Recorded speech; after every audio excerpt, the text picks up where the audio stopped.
UPSC civil services 2024 के result announce हो गए हैं और टॉप रैंक हासिल करने वाले 1009 सफल उम्मीदवारों में 26 मुस्लिम उम्मीदवार शामिल हैं और इन लोगों में शामिल महाराष्ट्र की अदीबा अनम अशफाक अहमद, जिनके बारे में आज हम आपको बताने जा रहे हैं। आदाब, आप देख रहे हैं आवाज द वॉइस और मैं हूं आपके साथ अमीना माजिद। यवतमाल जिले के अदीबा अनम अशफाक अहमद ने 142 की ऑल इंडिया रैंक के साथ यूपीएससी 2024 में विदर्भ में टॉप किया है। अदीबा के आईएएस बनने की उम्मीदें जगी हैं। महाराष्ट्र के लोगों ने बहुत वक्त से कोई मुस्लिम महिला आईएएस अधिकारी नहीं देखी थी। अदीबा ने मुंबई के हज हाउस आईएएस कोचिंग सेंटर और बाद में दिल्ली में जामिया अवसाई कोचिंग एकेडमी में ट्यूशन लिया। महाराष्ट्र राज्य अल्पसंख्यक आयोग के अध्यक्ष प्यारे खान ने अदीबा की कामयाबी के बारे में ट्वीट भी किया।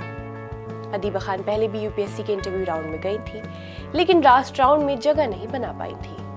अपने लगातार प्रयासों से उन्होंने अब मेरिट लिस्ट में जगह बना ली है। टॉप 100 रैंक में इरम चौधरी ने 40वां स्थान हासिल किया, जबकि फरखंदा कुरैशी ने 67वां रैंक हासिल किया।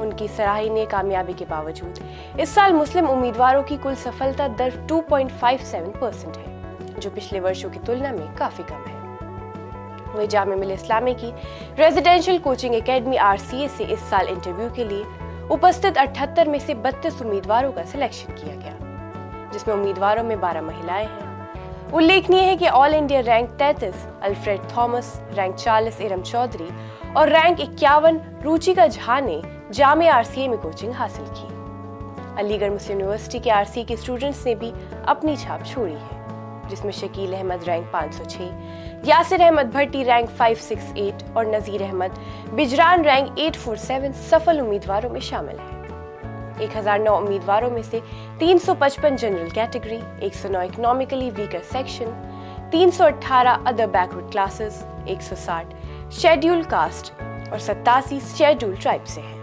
इसके अतिरिक्त 45 चयनित उम्मीदवार बेंचमार्क विकलांगता श्रेणियों से संबंधित हैं। अलावा महिला टॉपर में सावी बालकुंडे, नम्रता ठाकुर और भाग्यश्री नाइकल शामिल हैं। नागपुर के जय कुमार 300 ऑल इंडिया रैंक के साथ विदर्भ में पुरुष उम्मीदवारों में संभावित टॉपर हैं। अगर आपको हमारी वीडियो पसंद आई हो तो ऐसी वीडियोस के लिए हमारे चैनल को सब्सक्राइब करना न भूलें।